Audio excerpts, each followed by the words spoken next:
le média de l'Afrique centrale.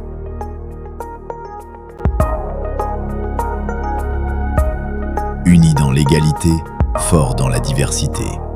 Média 2AC. Estelle Boulot et Éric de Montebois décryptent l'actualité la plus brûlante au Cameroun. Vous écoutez Le Politiste, un podcast Média 2AC. Bonjour et bienvenue pour cette nouvelle plongée. Alors aujourd'hui, un sujet assez incroyable.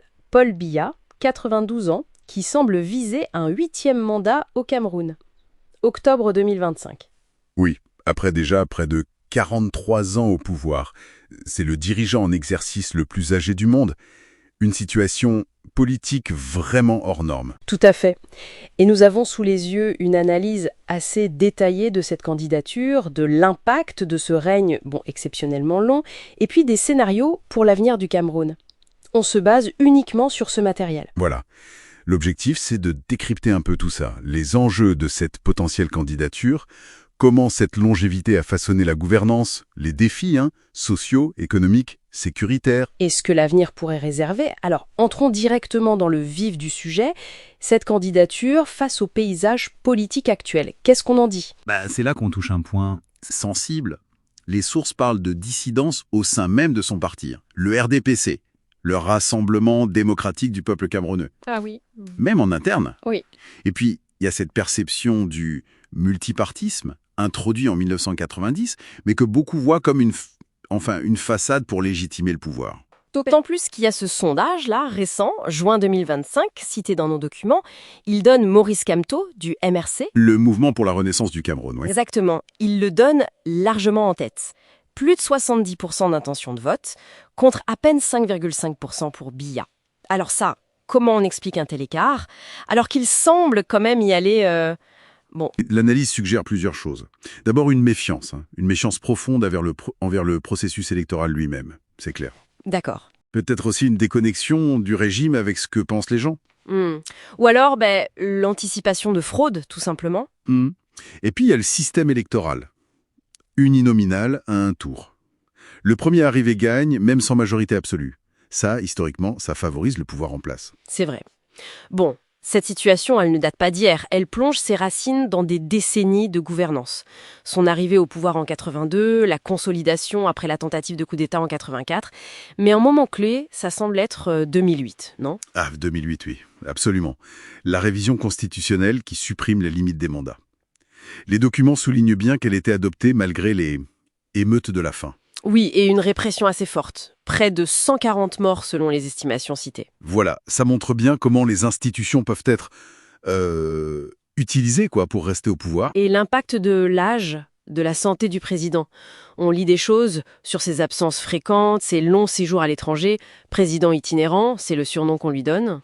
Oui, et il y a cette interdiction faite aux médias d'en parler. C'est qualifié de question de sécurité nationale. Incroyable.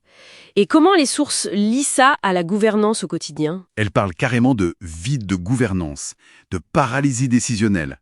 L'analyse prend l'exemple de l'escalade de la crise anglophone en 2017. Ah oui. Elle aurait été aggravée par ce manque de pilotage au sommet. Ce secret autour de la santé, ça crée une incertitude constante en fait. Sur le plan socio-économique, le tableau qui est dressé, il est préoccupant. Malgré les ressources naturelles, le Cameroun est 151e à l'IDH, l'indice de développement humain. C'est très bas. Près de la moitié de la population sous le seuil de pauvreté, une dette publique jugée à risque élevé. C'est juste la malédiction des ressources, comme on dit parfois. Moins une malédiction qu'une conséquence des problèmes de gouvernance, d'après l'analyse. La richesse est là, potentiellement, mais elle ne se traduit pas en développement pour tous. Et les fortes inégalités régionales surtout, extrême nord, est et aussi de genre, elles sont vues comme des facteurs qui aggravent l'instabilité. Donc, ces inégalités, elles nourrissent directement les crises sécuritaires. Comme la crise anglophone qui dure depuis 2017. C'est le lien direct qui est fait, oui. La crise anglophone, elle est née de revendications contre la discrimination, puis elle a escaladé à cause d'une répression initiale très brutale. Le bilan est lourd. Très lourd. Des milliers de morts, plus de 700 000 déplacés. Et dans l'extrême nord, c'est la menace Boko Haram qui prospère sur la pauvreté et ce que l'analyse nomme l'abandon par l'État central. Les deux crises sont donc vues comme des symptômes en fait. Des symptômes d'une gouvernance qui marginalise certaines parties du pays et de la population, exactement. Et quitte des droits humains, de la corruption, etc. Les sources parlent d'un système électoral caporalisé, de restrictions des libertés, d'une justice pas indépendante et d'une corruption endémique. Le pays est classé 144e sur 180. Oui, l'analyse évoque même un tribalisme d'État. C'est-à-dire un système où l'appartenance ethnique ou politique déterminerait l'accès aux ressources. Le clientélisme généralisé aussi. D'accord.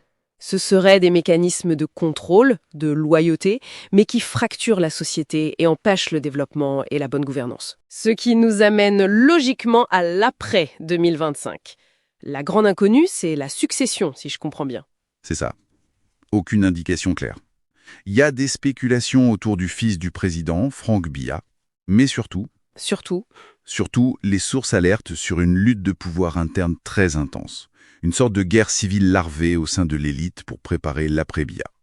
Cette absence de plan clair et ces luttes, ça crée un risque énorme d'instabilité. Peu importe le résultat d'une élection, en fait. Donc même si l'élection a lieu en 2025, avec Biya comme candidat, ça ne réglerait en rien les problèmes de fond qu'on vient de décrire, l'économie, la dette, les conflits, la gouvernance. C'est la conclusion qui ressort de cette analyse, oui. Les défis sont systémiques, corruption, inégalité, manque de confiance, crise sécuritaire. Ça demanderait des réformes bien plus profondes qu'une simple élection dans ce contexte actuel. Au résumé, on a une possible candidature qui défie l'âge, les sondages. Elle cristallise les tensions d'un système politique face à d'énormes défis sociaux, économiques, sécuritaires. Le tout sur fond de gouvernance très critiquée et d'une guerre de succession opaque et potentiellement déstabilisatrice. Une équation sacrément complexe. L'incertitude semble vraiment être le maître mot pour l'avenir immédiat du Cameroun si on se fie à ces documents. Tout à fait. Et ça nous laisse avec une question pour la suite, une réflexion.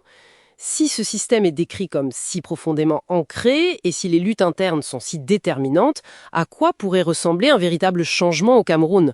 Quels facteurs, peut-être au-delà de ce que nos sources détaillent, pourraient infléchir cette trajectoire ? Voilà, une réflexion à poursuivre. C'était Le Politiste, un podcast Média 2AC. N'oubliez pas de vous abonner sur toutes nos plateformes sociales. À bientôt pour une nouvelle chronique. Le Politiste, votre podcast politique.